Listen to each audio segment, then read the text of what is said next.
Friends, आज हम देखेंगे कि कभी भी हमें किसी स्टॉक का, एनएससी के स्टॉक का, अगर हमें याहू फाइनेंस से डेटा निकालना है तो हम उसको सिंपल एक छोटे से सॉफ्टवेयर और सिंपल कोडिंग की मदद से कैसे निकाल सकते हैं। इसकी ज़रूरत हमें क्यों पड़ती है? क्योंकि कभी कभी हम कुछ स्ट्रैटेजी बनाते हैं अपनी, और अगर हमें उसकी बैक टेस्टिंग या पास्ट में उसकी परफॉर्मेंस की एनालिसिस करनी है तो हमें उसके लिए उसका फ्यूचर का डेटा भी चाहिए होता है। और इसमें अगर हमें एक एक स्टॉक हम ओपन करके उसका ट्रेंड चेक करेंगे कि हमारी स्ट्रैटेजी के अकॉर्डिंग अगर वो स्टॉक आया है तो फिर हम उसमें बहुत ही टाइम लग जाएगा।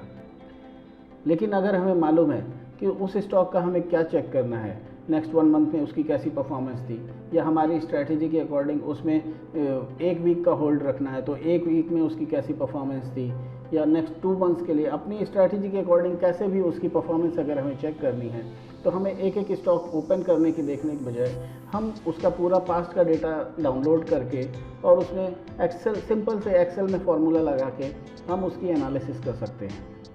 तो जैसा कि हम जानते हैं कि चार्टिंग से हम अपनी कई स्क्रीनर्स बना सकते हैं और इन स्कैन्स की मदद से हम अपनी स्ट्रैटेजी को टेस्ट भी कर सकते हैं। तो लेकिन उसको टेस्ट करने के लिए अगर हमें एक एक स्टॉक देखना है, जैसे हमारे पास सिंपल सा एक स्कैन है कि गोल्डन क्रॉसओवर, तो उसमें हमें इतने सारे स्टॉक्स आए हैं पिछले 9 महीने में। तो लेकिन अगर हम एक एक स्टॉक जाके ओपन करेंगे, कौन सा ऊपर गया, कौन सा नीचे गया, कितने ऊपर गए, कितने नीचे गए, तो इसमें बहुत ही टाइम लग जाएगा। तो इसके लिए हम क्या करते हैं कि हम सिंपल जो है इसमें अपने स्कैन्स में गए और फिर उसमें मैं देखता हूँ कि कहाँ पे मैंने केवल एक फ्यूचर का स्कैन लगाया कि फ्यूचर्स में जितने भी स्टॉक्स हैं उसमें कितने में जो है परसेंटेज चेंज -20% से ज़्यादा हुआ है। तो फ्यूचर्स के किसी भी स्कैन्स में जनरली -20% की डाउनफॉल नहीं होती है एक दिन में। तो इसलिए इसमें मुझे सारे स्टॉक्स मिल जाते हैं जो कि फ्यूचर्स के हैं। इसमें मैं बैक टेस्ट करने जाऊंगा तो इसमें आप देखेंगे डेली लगभग 200 स्टॉक्स इसमें आते हैं। मीन्स हमारे फ्यूचर के ग्रुप में, इन फ्यूचर स्कैन्स के ग्रुप में टोटल 200 स्टॉक्स हैं। उसमें से हम क्या करते हैं, तो हम यहाँ पे अपने एक्सेल फाइल यहाँ से हम डाउनलोड कर सकते हैं। यहाँ से हम अपनी एक्सेल फाइल डाउनलोड करेंगे और फिर इसको हम ओपन करेंगे।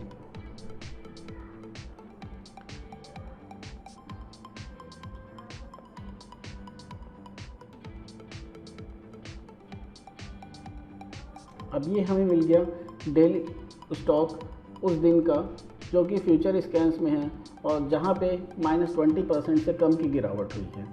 तो उसमें हम डाउनलोड कैसे करना है वो मैं आपको दिखाता हूँ। उसके लिए पहले हमें कुछ डेटा मैनेज करना पड़ता है, मीन्स डेटा में कुछ एडिटिंग करनी पड़ती है। पहली रो हम यहाँ पे डिलीट कर देंगे क्योंकि वो हमारे लिए यूज़ की नहीं थी, और फिर हमें उस कोड में केवल ये सिम्बल्स चाहिए रहते हैं। तो हम चाहे तो बाकी सारे डेटा भी डिलीट कर सकते हैं या उनको रख सकते हैं। इस फाइल में मुझे केवल इस कॉलम सी सिंबल की रिक्वायरमेंट है, तो इसको मैं कट करके एकदम लास्ट में पेस्ट कर दूंगा। इंसर्ट कट सेल कर दिया, ये एकदम लास्ट में पेस्ट हो गया। अब मुझे डेटा चेंज करना है कोड के लिए। उसमें मैं क्या करूँगा, आप यहाँ पे कुछ भी कॉलम नेम दे सकते हैं, लेकिन यहाँ पे मुझे डेटा कन्वर्ट करना है। तो उसके लिए मैं क्या करूँगा, इसमें मैं नाम दे दूँगा कॉन्कैटिनेट, क्योंकि यहाँ पे मुझे इस सिंबल को कोड के अकॉर्डिंग चेंज करना है। तो मुझे कुछ कॉन्कैटिनेट करना पड़ेगा। इसमें कॉन्कैटिनेट क्या करना रहता है, आप मेरा फार्मूला देखिए। तो = मैं लिखूँगा कॉन्कैटिनेट और फिर ब्रैकेट ओपन। मैं सेलेक्ट करूँगा सिंबल नहीं, पहले मुझे इसमें एक सिंगल एपोस्ट्रोफी लगाना पड़ेगा। तो मैं एक पहले डबल एपोस्ट्रोफी प्रेस करूँगा और फिर सिंगल एपोस्ट्रोफी प्रेस करूँगा और फिर डबल एपोस्ट्रोफी प्रेस करूँगा और फिर दूंगा मैं कॉमा। अब मैं सेलेक्ट करूँगा सिंबल की सेल जो कि है अभी G2, और फिर मुझे चाहिए कॉमा, और फिर एडिटिंग के लिए मुझे चाहिए, मैं आपको बाद में कोड में बताऊंगा कि मैं ऐसे कॉन्कैटिनेट क्यों कर रहा हूँ, क्योंकि कोड में ये रिक्वायरमेंट रहती है। तो बाद में मुझे क्या चाहिए होगा, फिर से मुझे जो भी चाहिए उसको मैं डबल एपोस्ट्रोफी में डालूँगा। और सिंस ये स्टॉक हमारा एनएससी का है, सो याहू फाइनेंस पे जो भी एनएससी के स्टॉक्स हैं उसको हम बाद में सिंबल के बाद .ns लगा के लिखते हैं। सो वो हो जाएगा हमारा .ns और फिर हम सिंगल एपॉस्ट्रफी से क्लोज करेंगे और कॉमा लगाएंगे। क्यों कॉमा लगाएंगे ये भी मैं आपको बाद में बताऊंगा, कोड की रिक्वायरमेंट है। तो अभी के लिए आप मेरा ये फार्मूला लिख लीजिए या नोट कर सकते हैं कि मैंने क्या क्या किया है, और फिर अब मैं ब्रैकेट क्लोज करूँगा। अब मैं एंटर करता हूँ तो यहाँ पे यहाँ पे डबल एपॉस्ट्रफी छूट गया था मेरा, सॉरी, ये मैंने लगाया और फिर मैं एंटर मारूंगा तो आप देखोगे मेरा आउटपुट कैसा आया, सिंगल एपॉस्ट्रफी हीरो मोटोकॉर्प .ns फिर सिंगल एपॉस्ट्रफी और कॉमा। मैं इसको ऐसे लिखूंगा और फिर मैं यहाँ पे जो नीचे में डॉट आ रहा है इस पर मैं डबल क्लिक करूँगा तो ये मेरे पूरे रो में पेस्ट हो जाएगा। तो आप देखेंगे अबाउट इंडिया का कैसे आया है, same as Hero MotoCorp means single apostrophe Abbott India .ns single apostrophe और कॉमा। सो ये मेरे सारे स्टॉक्स के नेम आ गए सिंबल के, जो कि हम अपने कोड में यूज़ करेंगे। अब इसको हमें क्या करना है, copy and paste as value करेंगे, क्योंकि यहाँ पे हम सीधे फार्मूला नहीं यूज़ कर सकते, एक्सेल का फार्मूला हम उस कोड में नहीं यूज़ कर सकते। सो इसको हम यहाँ पे जाएंगे होम पे और फिर पेस्ट एज वैल्यू करेंगे। तो इसको आप देख लीजिए कैसे गए हम, यहाँ पे हमने होम पे क्लिक किया, पेस्ट में गए और यहाँ पे पेस्ट एज वैल्यू कर दिया। तो जब पेस्ट एज वैल्यू करेंगे तो आप देखोगे अब मेरा फार्मूला हट गया है। सो आई होप आपने मेरा फार्मूला नोट करके रखा होगा, नहीं नोट किया है तो फिर से मैं Ctrl Z दबा के इसको फिर से फार्मूला लाऊंगा, आप इसको लिख के रख सकते हैं। सो इसमें आप कैसे, एक बार यहाँ पे आप देख लीजिए, ये मेरा फार्मूला है जिसको आपको H2 में पेस्ट करना होगा, या जो भी आपका सिंबल है उसके नेक्स्ट वाले कॉलम में पेस्ट करना होगा। तो जब आप H2 पेस्ट करेंगे तो G2 में जो भी आपका सिंबल होगा वो इस फार्मूले के अकॉर्डिंग यहाँ पे आ जाएगा। अब हम फिर से इसको जाके कॉपी करेंगे और पेस्ट एज वैल्यू कर देंगे। यहाँ पे पेस्ट एज वैल्यू जैसा मैंने बताया कि होम पे जाके और फिर पेस्ट में जाके यहाँ पे पेस्ट एज वैल्यू करेंगे और फिर यहाँ पे इसको हमें क्या करना है, इसको कॉपी करेंगे और इसको हम पेस्ट एज ट्रांसपोज कर देंगे। क्यों? क्योंकि कोड में हमें ये सारे नाम एक लाइन में चाहिए। सो हम क्या करेंगे, इसको हम जाके पेस्ट एज ट्रांसपोज, ये आप देख रहे हो ये पेस्ट एज ट्रांसपोज हो जाएगा। सो अब देखोगे आप जो वैल्यूज़ हमारी कॉलम में थी अभी तक, अब वो मेरी एक रो में आ गई हैं। यहाँ पे मेरे आप देखोगे तो टोटल काउंट ऑफ स्टॉक्स 201 हो गए हैं। सो अब ये आ गया हमारा लिस्ट ऑफ स्टॉक्स जिसका हमें डेटा चाहिए। अब हम चलते हैं कोड पे। कोड हमारा एक सॉफ्टवेयर में हमें डालना होगा जिसको बोलते हैं आर सॉफ्टवेयर।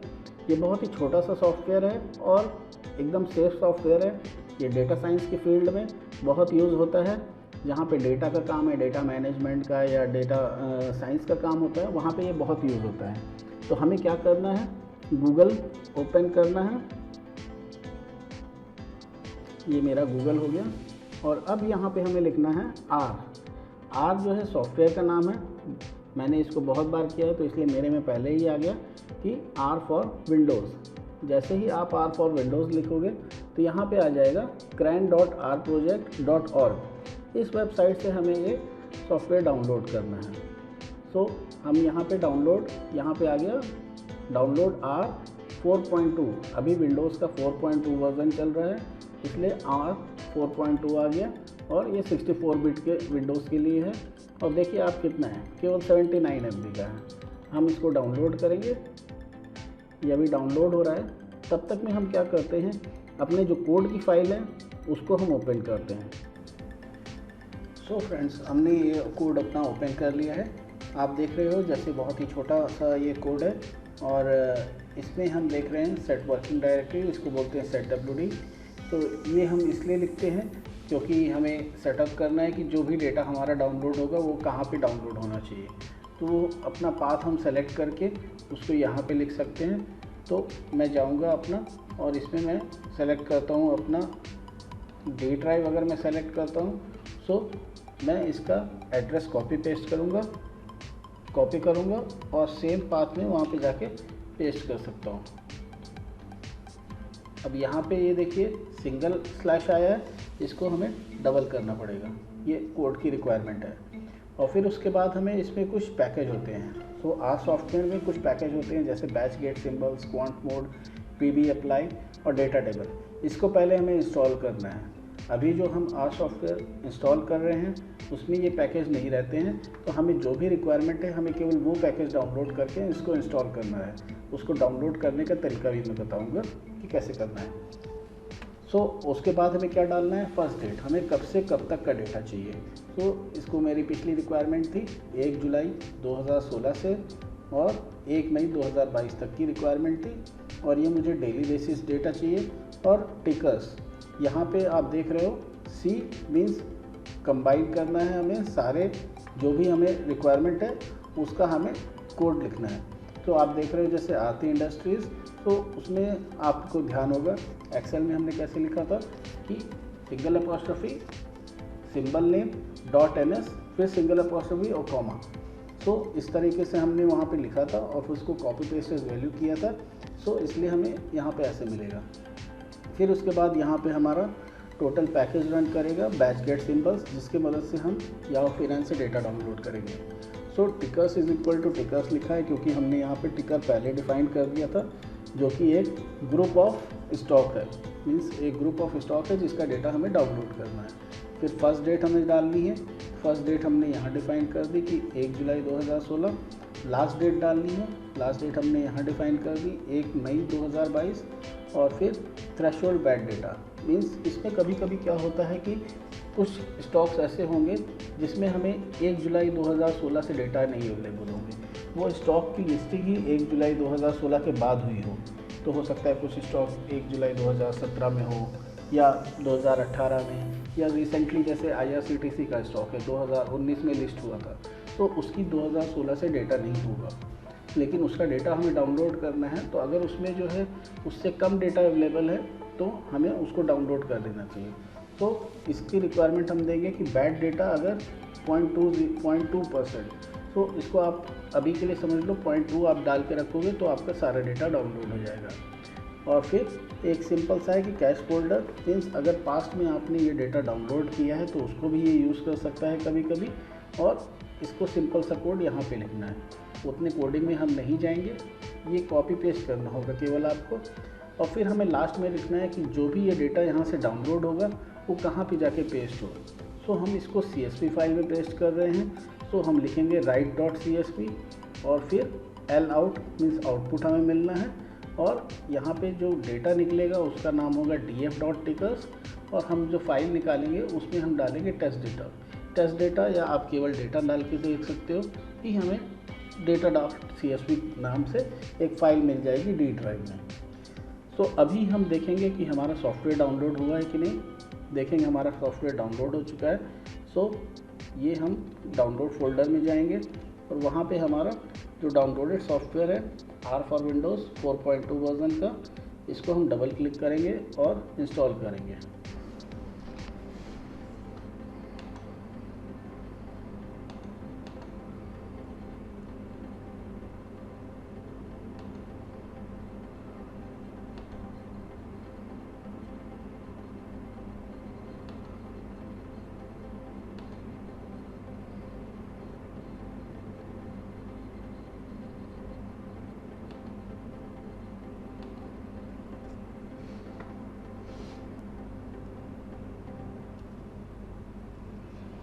जैसा कि आप देख रहे हैं ये सॉफ्टवेयर यहाँ पे इंस्टॉल हो चुका है।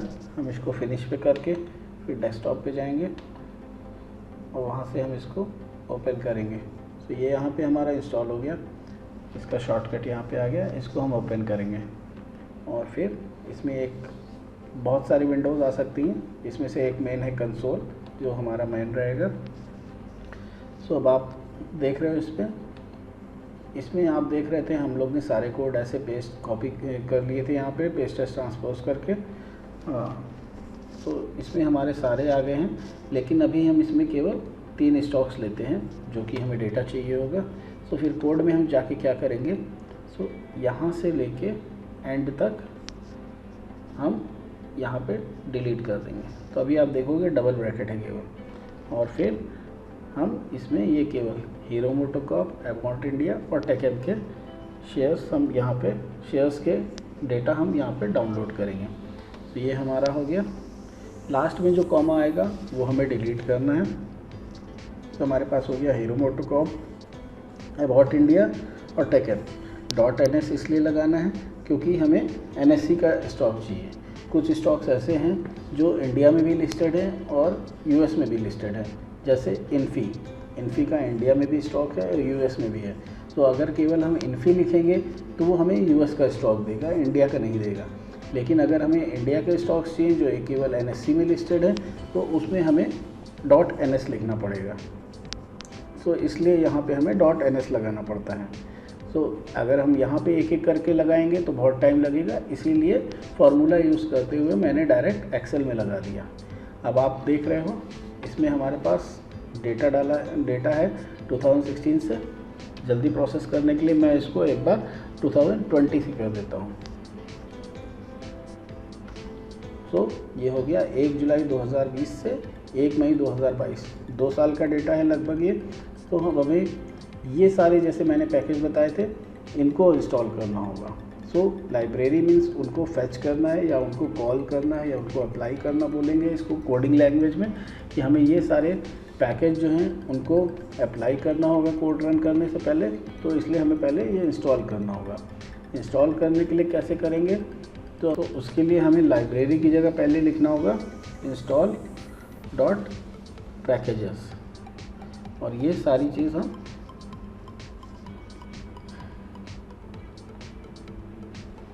लाइब्रेरी हटा के फिर यहाँ पे लिखेंगे, फिर पेस्ट।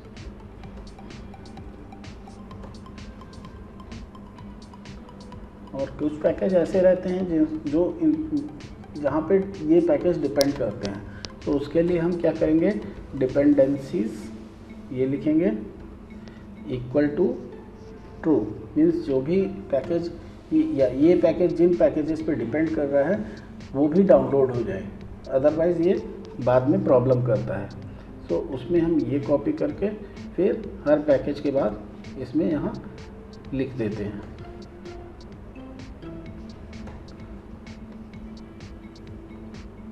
और यहाँ पे इसको हमें सिंगल अपॉस्ट्रोफी में डालना पड़ेगा सारे पैकेज का नाम।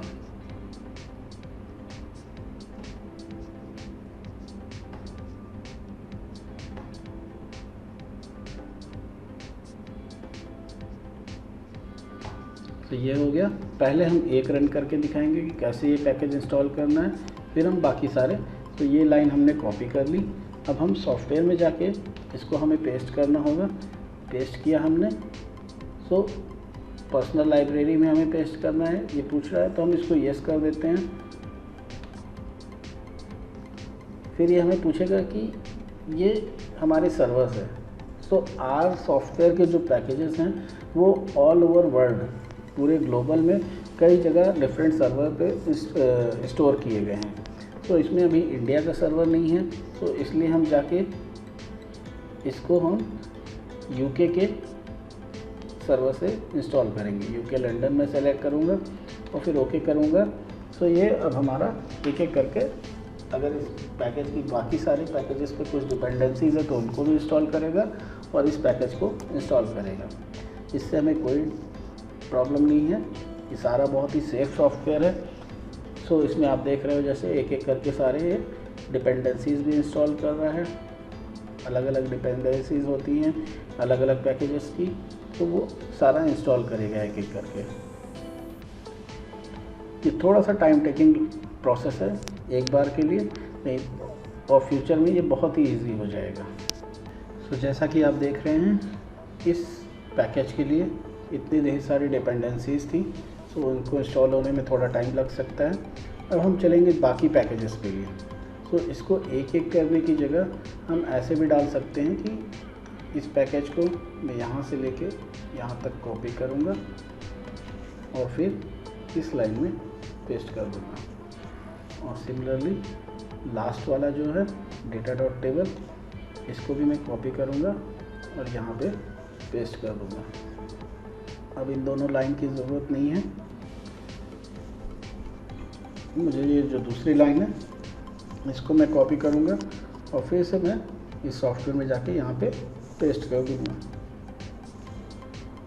यहाँ पे थोड़ी सी प्रॉब्लम आ रही, जैसे कि आप देखें यहाँ पे बोल रहा है कि इस पैकेज का वर्ज़न यहाँ पे नहीं है, किसी और लोकेशन पे होगा। तो मैंने जैसे बताया कि आर के सर्वर बहुत सारे लोकेशन में इंस्टॉल है ग्लोबली, तो हमें दूसरी लोकेशन सेलेक्ट करनी पड़ सकती है।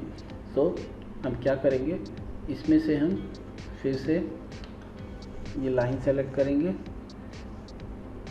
और एक बार हमें आर को क्लोज़ करना होगा, क्योंकि एक बार लोकेशन सेलेक्ट कर लिए फिर से हमें लोकेशन सेलेक्ट करनी पड़ेगी। और फिर से हम आर ओपन करेंगे यहाँ पे जाके,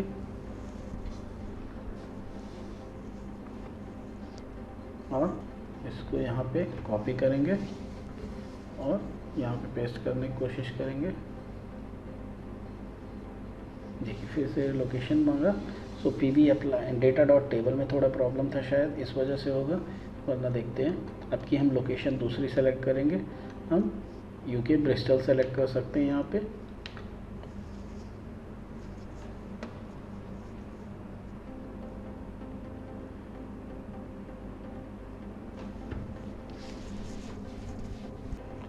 इन दोनों पैकेज के लिए जितनी भी डिपेंडेंसीज थी उसके साथ ही ये पैकेज इंस्टॉल हो चुके हैं ये दोनों। अब हमारा बाद में बचा डेटा डॉट टेबल। सो हम इसके आगे लिख के चेक करते हैं ये इंस्टॉल होता है कि नहीं। Install dot packages bracket open and comma dependencies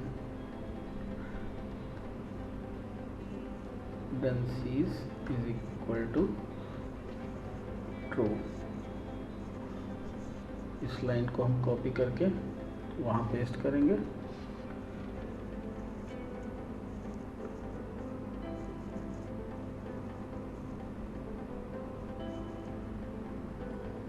अभी ये इंस्टॉल हो रहा है।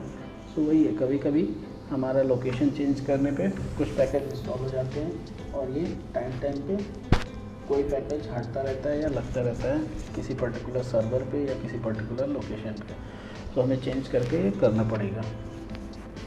तो वेट करेंगे ये सारी जो डिपेंडेंसीज हैं इनको इंस्टॉल होने का। जैसे ही इंस्टॉल हो जाएगा फिर हम इसको जो हमारा मेन कोड है उसको हम रन करेंगे। सो हमारी ये सारी डिपेंडेंसीज जो थी वो इस पैकेज के साथ इंस्टॉल हो गई। अब हमें क्या करना है, जो हमने वर्किंग डायरेक्टरी रीडायरेक्ट बनाया था और उसके साथ ही लाइब्रेरी के साथ ये सारे हमें लिखने पड़ेंगे, क्योंकि हमें इन पैकेजेस को अब कॉल करना है। तो अभी के लिए हम थोड़ा थोड़ा करके कोड कॉपी करेंगे और फिर पेस्ट करेंगे। तो हमारी वर्किंग डायरेक्टरी सेट हो गई है। यहाँ पे क्या वर्किंग डायरेक्टरी है, एक एक करके सारे पैकेज लोड हो गए।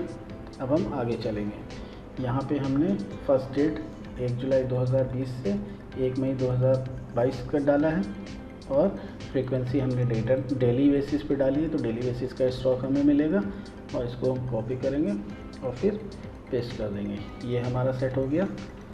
फिर हम चलेंगे टिकर्स पे। हमें टिकर्स में ये 3 स्टॉक्स के इतने पीरियड के डेटा चाहिए होंगे, इसको हम कॉपी करेंगे और पेस्ट कर देंगे। ये भी हमारा हो गया। लास्ट में हमारा आता है, लास्ट में नहीं, इसके बाद हम एक और कोड लिखना होगा, ये write.csv का। अभी के लिए हम केवल इतना सेलेक्ट करते हैं और फिर यहाँ पेस्ट करेंगे। इसमें थोड़ा ये टाइम लेगा क्योंकि ये 2 साल का डेटा है, थोड़ा सा टाइम लेता है। तो इसको रन करके आप जा सकते हैं। अब इसमें देखिए, आप इसमें बोल रहा है हीरो मोटोकॉर्प का डेटा हो गया है, you got it, feels good, you got it. तो ये हमारा डाउनलोड हो चुका है डेटा। अब हमें इसको एक्सपोर्ट करना है अपने लैपटॉप पे या अपने सिस्टम पे। तो हमें ये डेटा डाउनलोड करना होगा। तो इसके लिए जैसे मैंने बताया write.csv, राइट मतलब इसमें हमें बाहर राइट करना है, मीन्स एक्सपोर्ट करना है। अलाउड मीन्स बाहर करना है CSV के फॉर्म में। और हमारा जो ये डेटाबेस जो क्रिएट होता है इसको df.tickers के नाम से होता है। सो हम इसमें इसको आउटपुट लेंगे data.csv के फॉर्म में। सो इस लाइन को हम कॉपी करेंगे और फिर यहाँ पेस्ट कर देंगे। ये हमारा डेटा आ गया। हम चलेंगे अब डी ड्राइव पे और वहाँ पे चेक करेंगे ये डेटा आया है कि नहीं। डी ड्राइव पे हम जाते हैं तो आप देखो यहाँ पे डेटा नाम से एक फ़ाइल आ गई है और ये है कॉमा सेपरेटेड वैल्यू फाइल। सो CSV फॉर्मेट में ये हमारी डेटा आ गया है। तो अब आप देखोगे इसमें हमारा सारा डेटा आ गया है। प्राइस ओपन क्या था, प्राइस हाई क्या था उस दिन का, प्राइस लो क्या था, क्लोजिंग प्राइस क्या था, टोटल वॉल्यूम क्या था और एडजस्टेड प्राइस भी होता है तो वो क्या था, किस डेट का डेटा है, क्या टिकर है हमारा हीरो मोटोकॉर्प, तो एडजस्टेड प्राइस क्या था। ये हमारे काम की कुछ भी नहीं है। सो हमारा जो मेन काम का है वो है हमारा इतना वैल्यू जिस पे हम एनालिसिस करना चाहते हैं तो कर सकते हैं। तो इस तरीके से हमारा डेली बेसिस का डेटा डाउनलोड हो जाता है। अगर इसको हमें क्लीन करना है तो हमें क्या करना होगा, हम इसको हटा देंगे, डिलीट करेंगे। एडजस्टेड प्राइस की हमें कोई रिक्वायरमेंट नहीं थी तो इसको हम डिलीट कर देंगे। फिर ये दोनों क्लोजिंग प्राइस और एडजस्टेड प्राइस का हमें कोई रिक्वायरमेंट नहीं रहती, इसको हम डिलीट कर देंगे। इस टिकर को हम आगे लेके चले जाएंगे क्योंकि ये हमारा मेन है। इसको इंसर्ट कट सेल और डेट हमारा दूसरा मेन है क्योंकि ये डेली बेसिस पे है तो इसको हम कॉलम बी में पेस्ट कर देंगे। ये हमारा डेटा रेडी हो गया। यहाँ पे हमें कुछ क्लीन करना है तो इसको हम टोटल नंबर फॉर्म में कर देंगे।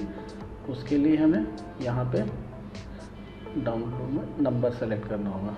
ये हमारा अब एक फॉर्मेट में आ गया। अब आप इसमें फ़िल्टर लगाते हो तो फ़िल्टर लगा के आप देख सकते हो कि इसमें तीनों डेटा है, अबाउट इंडिया, हीरो मोटोकॉर्प और टेकेम का। और डेट आप देखोगे यहाँ पे 1 जुलाई 2020 से ये अप्रैल तक का है। 1 मई को छुट्टी होगी इसलिए इसने अप्रैल तक का डेटा इसने हमें डाउनलोड करके दे दिया। तो आपको देखने में कितना टाइम लगा, मुश्किल से यहाँ पे अगर हमारा सारा इंस्टॉलेशन पैकेज का हो चुका है, आर का इंस्टॉलेशन हो चुका है तो कोड को रन करने के बाद मुश्किल से 10 सेकंड लगा पूरा डेटा डाउनलोड होने में। अगर हमें 200 स्टॉक्स का डेटा चाहिए तो मुश्किल से इसमें 10 मिनट लगता है। सो बहुत ही जल्दी हमारा पास्ट का डेटा डाउनलोड हो जाएगा। सो इस तरीके से हम कोड को यूज़ करके अपना पास्ट का डेटा डाउनलोड कर सकते हैं। अगर हमें फिर से उस फाइल के थ्रू हमें कंपेयर करना है तो हमें हमारा यहाँ पे सिंबल .ns नहीं है, इसलिए अगर हमें यहाँ पे .ns हटाना पड़ सकता है। तो उसके लिए हम क्या करेंगे, इस कॉलम को सेलेक्ट करेंगे और कंट्रोल F दबाएंगे और फिर रिप्लेस में जाएंगे और यहाँ पे हम लिखेंगे .ns और यहाँ रिप्लेस विद कुछ नहीं करना है क्योंकि हमें .ns हटाना है, इसलिए वहाँ पे हम कुछ नहीं लिखेंगे, रिप्लेस विद नथिंग। और फिर रिप्लेस ऑल करेंगे तो ये देखिए ये बता देगा कि 1371 वैल्यूज़ रिप्लेस हो चुकी हैं।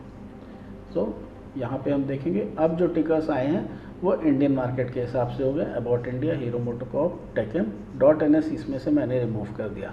इस डेटा को यूज़ करके हम चेक कर सकते हैं कि हमारी स्ट्रैटेजी में जो भी कभी स्टॉक्स आए हैं उनका हमारे कैसे परफॉर्मेंस दिया है, स्ट्रैटेजी के अकॉर्डिंग किस टाइम पीरियड के लिए हमें रखना था और कितना रिटर्न हमें चाहिए था। उस बेसिस पे हम इसको ट्रैक करके एनालिसिस कर सकते हैं अपनी कि इसने हमारी स्ट्रैटेजी ने कैसी परफॉर्मेंस दी है। बहुत ही कम टाइम में हमारी पूरी स्ट्रैटेजी की आउटपुट निकल आएगी। एग्ज़ाम्पल के लिए मैं भी आपको शो करता हूँ। जैसे मैंने कुछ दिन पहले अभी एक एनालिसिस की थी कि हमारा जो स्ट्रैटेजी टेस्टिंग है उसको फिर हमने इसमें से निकाला कि उसने कैसी परफॉर्मेंस दी। तो आप एक बार के लिए आप इसमें देख सकते हो कि मैंने क्या टेस्ट किया था। मेरी कुछ स्ट्रैटेजी है जो बहुत ही अच्छी काम करती है, उसको अगर आप चाहिए तो मैं अपना एनालिसिस या अपना डैशबोर्ड चार्टिंग का डेली बेसिस पे अपने पेड चैनल और फ्री चैनल पे शेयर करता हूँ और उसको यूज़ करके आप अपना ट्रेड ले सकते हैं। सो अभी आप देखोगे इसमें ये मैंने एनालिसिस किया कि ईयर ऑन ईयर बेसिस कौन कौन से कितने स्टॉक्स आए हैं, टोटल कितने स्टॉक्स आए। जैसे जुलाई 2016 में टोटल 2 स्टॉक्स आए थे उसमें से कुछ एक ने 0 से 2% की ग्रोथ दी, एक ने 15% से ज़्यादा की ग्रोथ दी। ओवरऑल मुझे चेक करना है, टोटल 470 स्टॉक्स आए मेरे पास 6 सालों में, और केवल एक ने 1% की ग्रोथ दी है, 0% से कम की ग्रोथ दी है। बाकी 14% कॉल्स ने 0 से 2% की ग्रोथ दी है, और टोटल बाकी 85% स्टॉक्स ने मेरी 2% से ज़्यादा की ग्रोथ दी है। इसके बेसिस पे मैं डिसीज़न ले सकता हूँ कि मेरी ये स्ट्रैटेजी सक्सेसफुल है कि नहीं। तो जैसा कि आप देख रहे हो कि इसमें 85% या 85% कॉल्स या स्टॉक्स जो भी हमारे आ रहे हैं वो 2% से ज़्यादा की ग्रोथ दे रहे हैं एक महीने के अंदर।